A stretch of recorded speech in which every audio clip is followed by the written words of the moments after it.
उसके पिताजी मजदूरी करते थे और माँ घर का काम किया करती थी। एक दिन पीलू के पिताजी का एक्सीडेंट हो जाता है और उनके हाथ पाँव टूट जाते हैं। हे भगवान, ये कैसी परीक्षा ले रहा है तू हमारी। घर में शादी के लायक लड़की बैठी है और इनके हाथ पाँव टूट गए हैं। इनके इलाज के लिए हमारे पास पैसा भी तो नहीं है। माँ तुम चिंता मत करो, अच्छी बात तो ये है कि पिताजी की जान बच गई है और इनके इलाज के लिए मैं पैसा कमाऊंगी। मुझे शुद्ध घी के लड्डू बहुत अच्छे से बनाने आते हैं। मैं शुद्ध घी के लड्डू को ले जाकर घर घर बेचा करूँगी। लेकिन उसके लिए भी तो पैसा चाहिए ना पीलू। मेरे पास कुछ पैसे जमा है, मैं उन्हें इस्तेमाल कर लूंगी। इसके बाद पीलू शुद्ध घी के लड्डू बनाना शुरू कर देती है और उसको अपनी एक टोकरी में ले जाकर बेचने लगती है। लड्डू ले लो लड्डू, शुद्ध घी के लड्डू। लड्डू ले लो लड्डू, शुद्ध घी के लड्डू। ऐसे लड्डू कभी भी नहीं खाए होंगे। सुंदरी उसके पास जाती है। वाह पीलू, इन लड्डू में से तो बहुत अच्छी खुशबू आ रही है।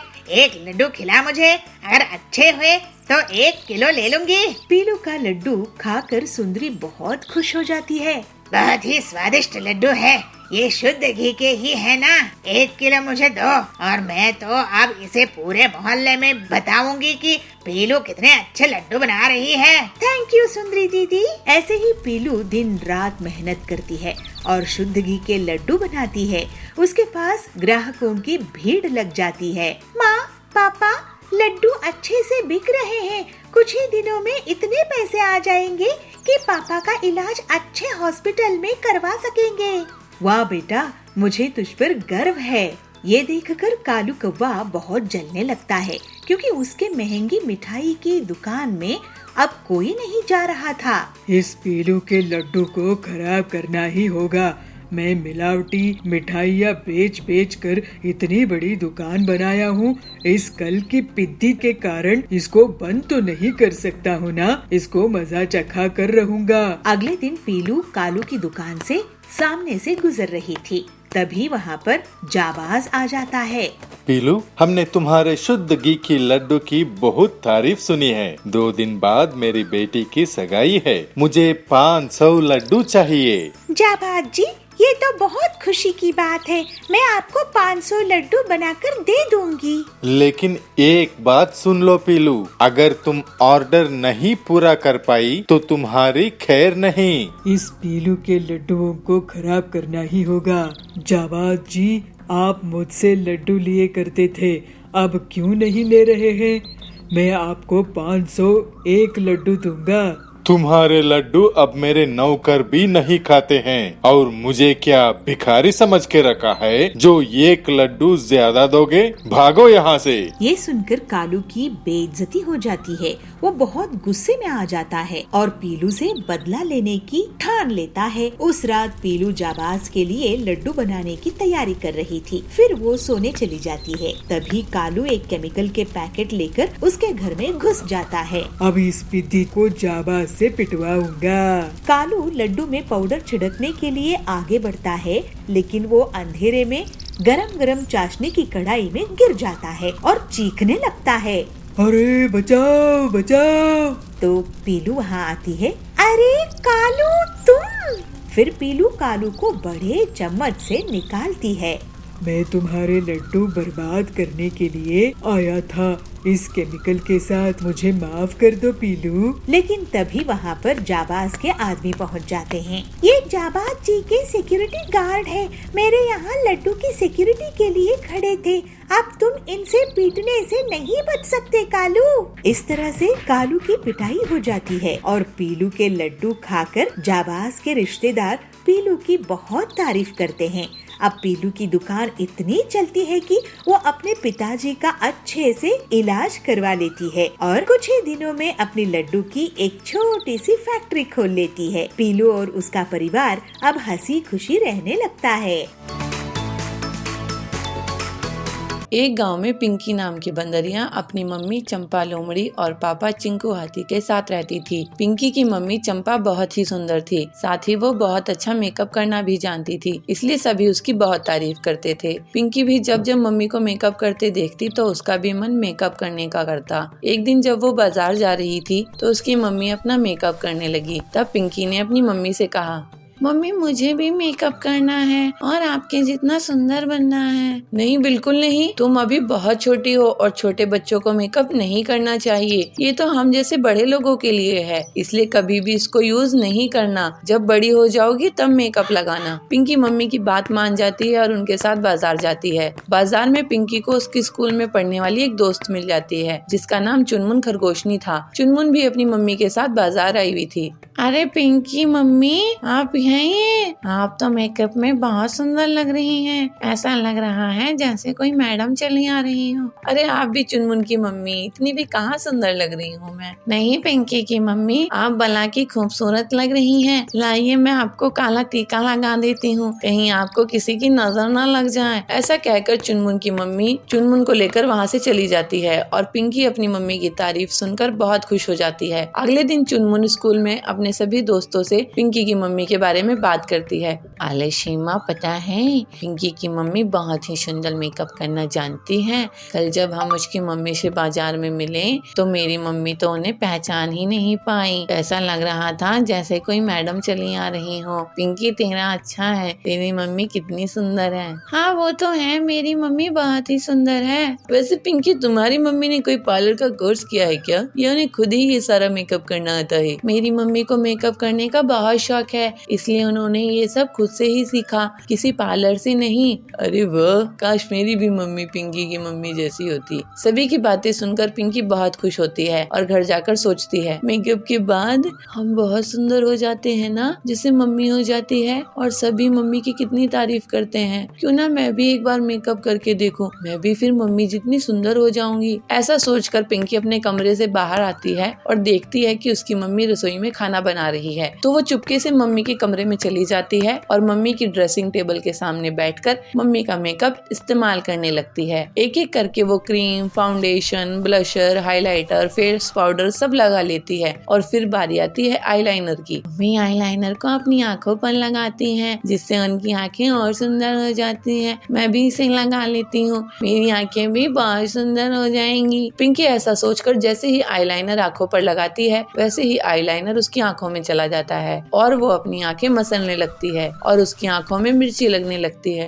मम्मी मम्मी मेरी हेल्प करो, पिंकी चिल्लाती है और उसकी आवाज उसकी मम्मी सुन लेती है और भागते हुए उसके पास आती है। अरे पिंकी, ये तेरे चेहरे का क्या हाल हो गया? पिंकी मम्मी को सब सच सच बता देती है। मम्मी उसका मुंह साफ करती है और उसकी आंखें धुलवाती है और उससे कहती है, पिंकी मैंने आपको मना किया था ना कि मम्मी का मेकअप यूज नहीं करना। बच्चा, मेकअप आपके लिए नहीं होता, यह बड़े लोगों के लिए होता है और आप तो अभी बहुत छोटे हैं और वैसे भी इसमें बहुत केमिकल होते हैं जो आपकी स्किन खराब कर सकते हैं। आपकी स्किन बहुत सेंसिटिव है, आपको इसको इस्तेमाल नहीं करना चाहिए। सॉरी मम्मी, आज के बाद नहीं करूंगी, प्रॉमिस। पिंकी मम्मी से सॉरी कहती है और वो समझ जाती है कि मम्मी जो कहती है तो हमारी भलाई के लिए ही कहती है, इसलिए उनकी बात जरूर माननी चाहिए। शहर के एक जंगल में पीलू अपने पति बबलू कबूतर के साथ रहा करती थी। वो अपने पति को लंच बॉक्स देकर उसे ऑफिस भेजती है। तभी उसे एक अपने मोटर वाहन से उतरती दिखती है। अरे बबली, तू? अरे पीलू, तू यहाँ कैसे? बबली, मैं और मेरे पति इस घोंसले में किराए से रहने के लिए आए हैं। अच्छा चल, मैं अब घर के अंदर चलती हूँ। मुझे इतनी देर धूप में रहने की आदत नहीं है, मैं तो एसी में ही रहती हूँ। अच्छा, लेकिन स्कूल में तो तू हमेशा बाहर धूप में ही खेला करती थी। स्कूल की बात अलग थी, अब मैं अमीर घर में शादी होके आई हूँ, मुझे धूप बिल्कुल सूट नहीं करती है। दूसरे दिन पीलू बबली के घर अचार लेकर जाती है। बबली, ये देख, मैं तेरे लिए आम का अचार लेकर आई हूँ। इसे मेरी सास ने बनाया है, वो भी घर में। अरे ये ऑयली अचार मैं नहीं खाती हूँ पीलू, ये सब गांव में चलता होगा, मेरे यहाँ नहीं, इसे तू वापस ले जा। पीलू उदास होकर कहती है, ओहो बबली, तेरी लाइफस्टाइल तो बहुत बदल गई है। चल ठीक ठीक है, मैं अब चलती हूँ। ऐसे कहकर पीलू वापस अपने घर चली जाती है। ऐसे ही कुछ दिनों बाद करवा चौथ का त्योहार आता है। पीलू अपने पति से कहती है, बबलू जी, मैं ये साड़ी करवा चौथ पे पहनूं तो कैसी लगेगी? पीलू, तुम भी क्या सोचती होगी कि कैसा पति मिला है, किराए के घर में रखा है, नई साड़ी भी नहीं दिला सकता। लेकिन क्या करूं, मेरी तनख्वाह इतनी कम है कि महीना पूरा होने के पहले ही सारा पैसा खत्म हो जाता है। काश इस त्योहार में मैं तुम्हें कम से कम एक अच्छी साड़ी दिला पाता। बबलू जी, आपका प्यार ही मेरे लिए असली दौलत है। आप चिंता मत करो, सब ठीक हो जाएगा। तुम सच में बहुत अच्छी हो पीलू। ये लो 1000 रुपए और इससे करवा चौथ का सामान ले आना। ठीक है जी, मैं पूजा का सामान ले आऊंगी। शाम में पीलू के घर बबली आती है। पीलू, आज करवा चौथ मनाने के लिए सभी बंगलों में आ रही है, तो भी आ जाना। मेरे बंगलों की छत से चांद साफ साफ दिखता है। तुम लोगों की छोटे छोटे घोंसलों में शायद वो सही से निकलेगा नहीं, फिर तुम लोग भूखी रह जाओगी। अगर सब आ रही है तो मैं भी आ जाऊंगी बबली। अब मैं चलती हूँ, मुझे तैयारी करने के लिए पर्सनल स्टाइलिस्ट आने वाली है। वो 50,000 ले रही है मुझे स्टाइल करने के लिए। तुम लोग तो खुद से तैयार हो जाना। रात में सभी बबली के बंगलों में पहुंच जाती है। पीलू भी वहां जाती है। अरे वाह बबली, तुम्हारी साड़ी तो बहुत ही अच्छी लग रही है। ये मेरे मुंबई जंगल के पर्सनल फैशन डिजाइनर ने मुझे डिजाइन करके दिया है। अरे तेरी मेहंदी, उसकी डिजाइन भी कमाल है। ये 25,000 की है। तुम्हारी मेहंदी के खर्च से हमारा पूरा घर ही चल सकता है। सब हंसने लगते हैं। चलो, अब चांद निकलने वाला ही है, लेकिन मेरे पति नहीं आए हैं। उनके हाथों से मैं फिल्टर्ड वाटर पीऊंगी, उसके बाद ही अपना व्रत तोड़ूंगी। एक के बाद एक सभी चिड़ियाएं अपने पति का चेहरा चांद के साथ देखकर साथ ही व्रत पूरा कर लेती है। पीलू भी बबलू के साथ व्रत पूरा कर लेती है, लेकिन बबली के पति अभी तक नहीं आते हैं। फिर सभी अपने अपने घर चली जाती है। देर रात को पीलू बबली को फोन लगाती है। अरे बबली, फोन क्यों नहीं उठा रही है? उसके पति घर आए कि नहीं? ऐसे कहते हुए वो अपने पति के साथ बबली के घर जाती है। वहाँ वो देखती है कि बबली अपने हॉल में बेहोश पड़ी हुई है। फिर पीलू तुरंत ही डॉक्टर को फोन लगाती है। इन्हें तो डिहाइड्रेशन हुआ है, इन्हें मैं एक इंजेक्शन देता हूँ, इससे इनकी हालात संभल जाएगी। इनके पति को जल्दी से बुलाओ। फिर बबलू तुरंत ही बबली के पति के ऑफिस पहुंच जाता है और उन्हें पूरी बात बताता है। वो दोनों जल्द से जल्द घर वापस आते हैं। आप कहाँ रह गए थे? आपका फोन नहीं लग रहा था। बबली, तुमने मुझे बताया ही नहीं कि आज तुमने करवा चौथ का व्रत रखी है। चलो अब जल्दी से अपना व्रत पूरा कर लो। फिर पीलू की मदद से बबली अपना व्रत पूरा कर लेती है। बबली, तुमने भाई साहब को व्रत के बारे में क्यों नहीं बताया? मैं फैशन और मेकअप में इतना ध्यान ही नहीं दी कि मुझे इन्हें बताना था, याद ही नहीं रहा। पीलू, तुम्हारी सादगी से मैं सीखूंगी कि इतने कम पैसों में भी कैसे अच्छे से रहते हैं। अब मैं अपनी दौलत के लिए इतनी घमंडी नहीं रहूंगी। उसके बाद से बबली सुधर जाती है और सादगी से अपना जीवन बिताने लगती है। जामपुर गांव के जंगल में पीलू और सुंदरी दो पड़ोसन रहती थी। दोनों बहुत अच्छी सहेलियां थी। पीलू एक सीधी साधी साफ मन की गरीब चिड़िया थी, तो सुंदरी एक चालाक और लालची कव्वी थी। दोनों के खेत बगल बगल में थे। एक दिन पीलू का पति बंटी काम से लौट रहा था, तभी उसका एक मोटर कार से एक्सीडेंट हो गया और उसके हाथ पांव टूट गए। पीलू पर घर संभलने का बोझ आ गया था। पीलू अपने पति से कहती है, सुनिए जी, मैं अपने खेत में और ज्यादा मेहनत करूंगी और जो भी कमाई होगी उससे मैं आपका इलाज कराऊंगी। तो बंटी कहता है, पीलू, मैं तुम पर बोझ नहीं बनना चाहता। भगवान करे मैं जल्दी से ठीक हो जाऊं। एक बार दोनों सहेलियों ने मक्के की खेती की। पीलू को सुंदरी से ज्यादा फसल आई। सुंदरी इस बात से मन ही मन जलने लगी। पीलू को मक्के की बहुत अच्छी फसल हुई है, मुझे इसकी फसल को नष्ट करने का कोई रास्ता निकालना होगा, ऐसे सुंदरी सोचती है। फिर एक दिन सुंदरी पीलू के पास जाती है और उसे कहती है, पीलू, मैं तेरे लिए ये साधु महात्मा से वरदान में बीज लेके आई हूँ। ये बीज अगर तू अपने खेत में बो देगी तो तुझे 10 गुना ज्यादा फायदे वाली फसल होगी। पीलू कहती है, अरे वाह सुंदरी बहन, तुम कितने साफ दिल की हो। तुम्हें जो साधु महात्मा से जादुई बीज मिले थे वो तुम मुझे दे रही हो। तो सुंदरी बोलती है, हाँ बहन, क्या है ना, तुम बहुत ईमानदारी से अपनी खेत का ख्याल रखती हो और तुम्हें भाई साहब की सेहत का ख्याल भी रखना है, तो इसलिए ये बीज मैं तुम्हें दे रही हूँ। कुछ दिनों बाद पीलू अपने खेत में सुंदरी के दिए हुए बीज बोने लगती है और सुंदरी ये देख के बहुत खुश होती है। पीलू रोज अपने खेत में पानी देती है, लेकिन बहुत दिन बीतने के बाद भी उसके खेत में फसल नहीं उगती। पीलू सुंदरी से कहती है, अरे सुंदरी बहन, तुमने जो साधु महात्मा के बीज मुझे दिए थे उसमें से तो फसल उग ही नहीं रही है, लेकिन तुम्हारी खेत की फसल तो बहुत तेजी से बढ़ रही है। तो सुंदरी कहती है, तुम फिक्र मत करो पीलू, ये बीज बेकार नहीं जाएंगे। ऐसे ही कुछ दिन और बीत जाते हैं, लेकिन पीलू के खेत में कोई फसल नहीं आती है। हाय, मैं तो लुट गई, बर्बाद हो गई। मुझ गरीब के खेत में इस बार कोई फसल नहीं होगी। अब मैं इनका इलाज कैसे करवाऊंगी, घर का खर्च कैसे चलाऊंगी। लगता है ये खेत अब बेचना पड़ेगा। तो बंटी कहता है, पीलू इतनी दुखी मत हो, हम अपना खेत नहीं बेचेंगे, चाहे जो हो जाए। तुम मुझे वो बीज दिखाओ, मैं शायद कुछ मदद कर सकूं। पीलू बीज दिखाती है। ये देखिए जी, ये है वो बीज। तो बंटी बोलता है, अरे ये बीज नहीं है पीलू, ये मछली के अंडे हैं। सुंदरी ने हमारे साथ चालाकी की है। अब मैं तुम्हें एक आइडिया देता हूँ। बंटी पीलू के कान में कुछ कहता है और फिर पीलू मछली की दुकान में जाकर बहुत सारी मछलियाँ ले आती है। पीलू उन मछलियों को अपने खेत में लगा देती है और पीलू सुंदरी को बुलाती है, सुंदरी बहन, ओ सुंदरी बहन, जरा घर से बाहर तो आओ। सुंदरी आती है। क्या हुआ पीलू, क्यों आवाज लगा रही हो? अरे जरा मेरे साथ मेरे खेत में चलो, चल कर तो देखो। दोनों खेत में जाती है। सुंदरी आश्चर्य से बोलती है, अरे ये क्या पीलू, ये मछलियाँ कहाँ से उगी है? ये मछलियाँ कहाँ से आई तुम्हारी खेत में?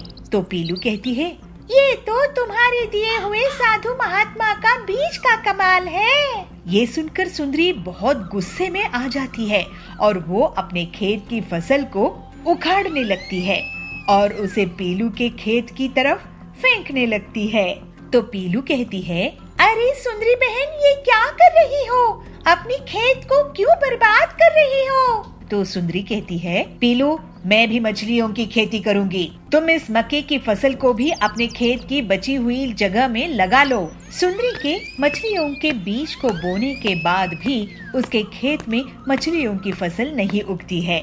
दूसरी तरफ पीलू की खेत में मक्के की फसल लहलहाने लगती है। पीलू बहुत खुश होती है। सुंदरी पीलू से कहती है, पीलू तुम्हारी बीज कैसे मछलियों की फसल उगा दिया, जबकि मेरे बीज से तो मछलियाँ उग ही नहीं रहे हैं। तो पीलू कहती है, अरे बहन, तुम साधु महात्मा का आशीर्वाद लेना भूल गई, इसलिए तुम्हारी फसल नहीं आई। तुम उसी साधु महात्मा से आशीर्वाद ले आओ। तो सुंदरी कहती है, पीलू मुझे माफ कर दो, मैं तुम्हें धोखा देकर मछलियों के अंडे दिए।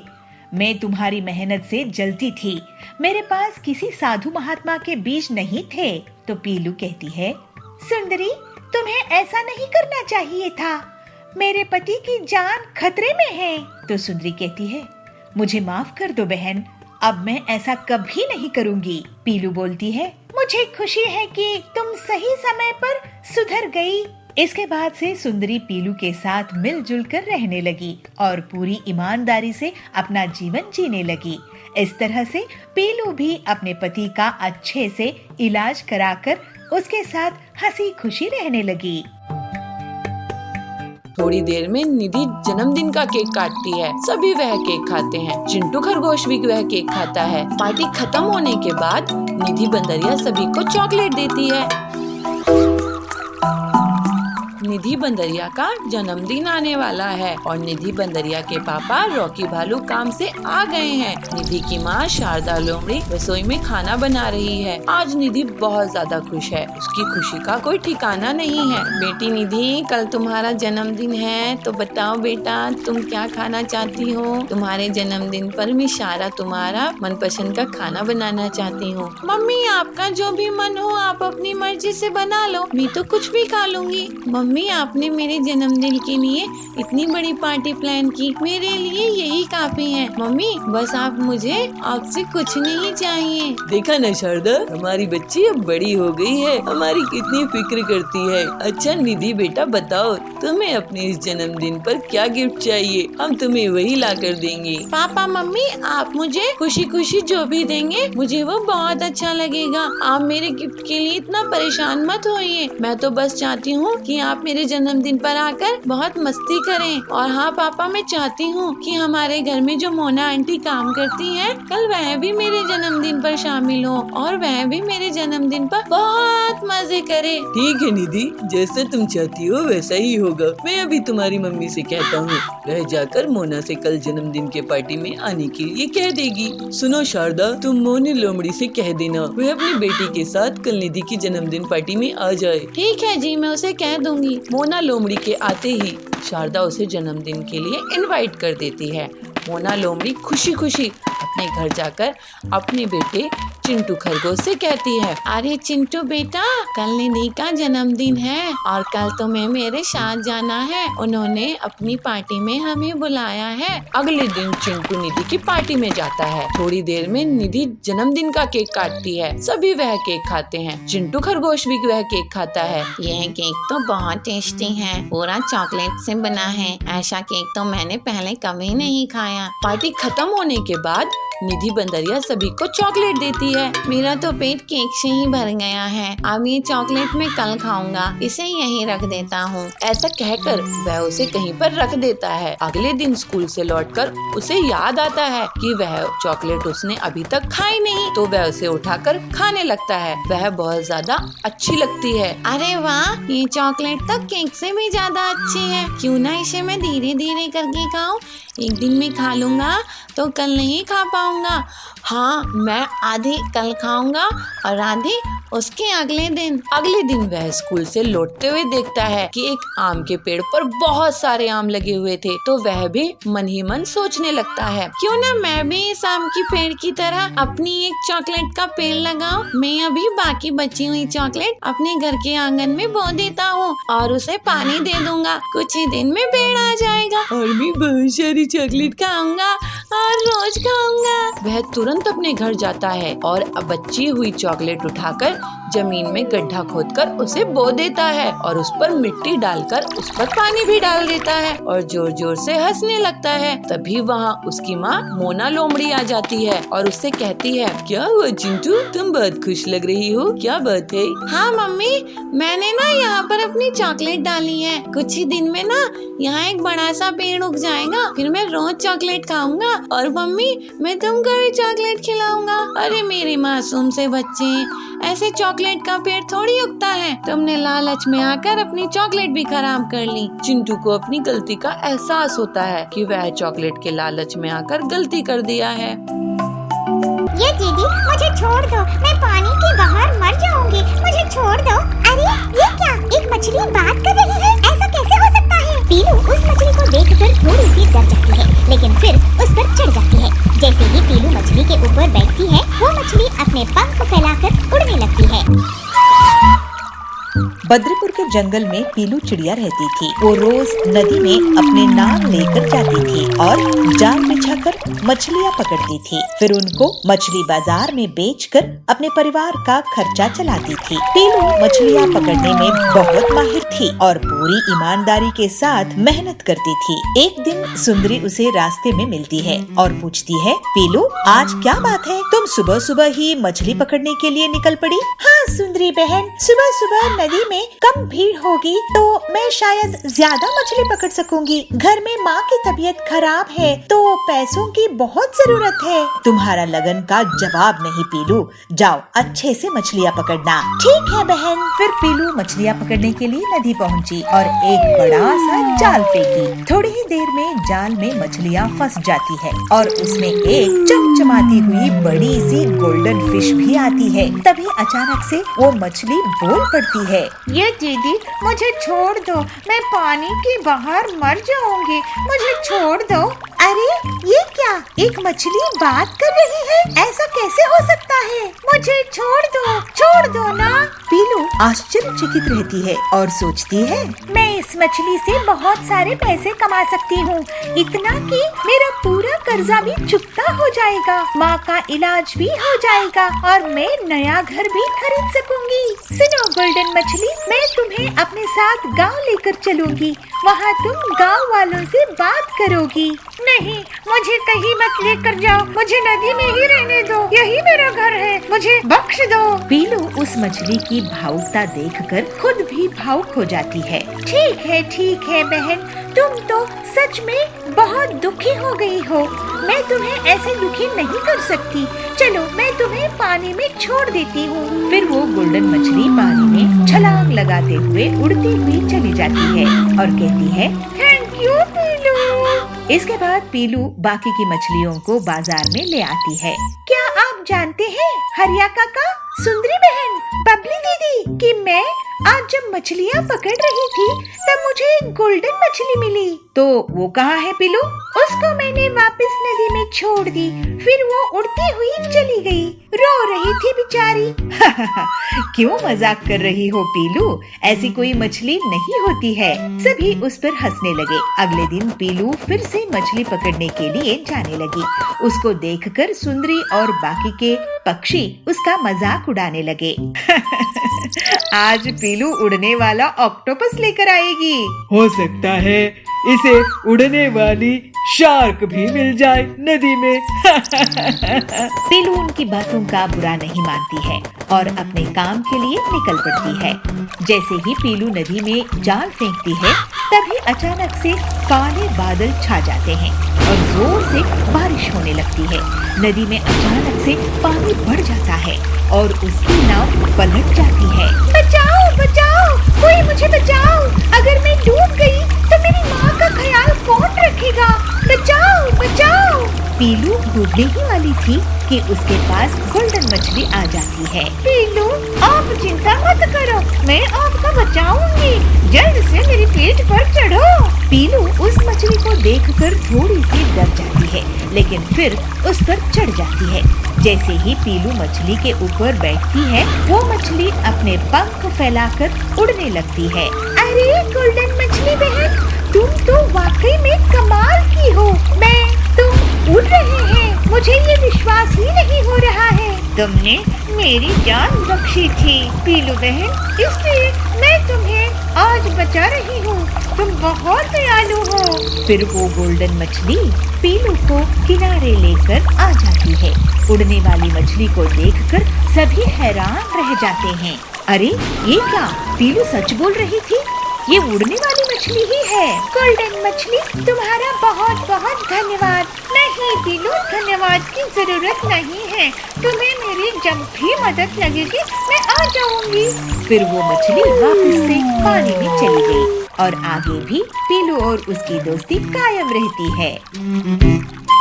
बंटी एक बहुत ही होशियार मिस्त्री था। इंजीनियर्स भी उससे घर बनाने के पहले सलाह मशवरा करते थे।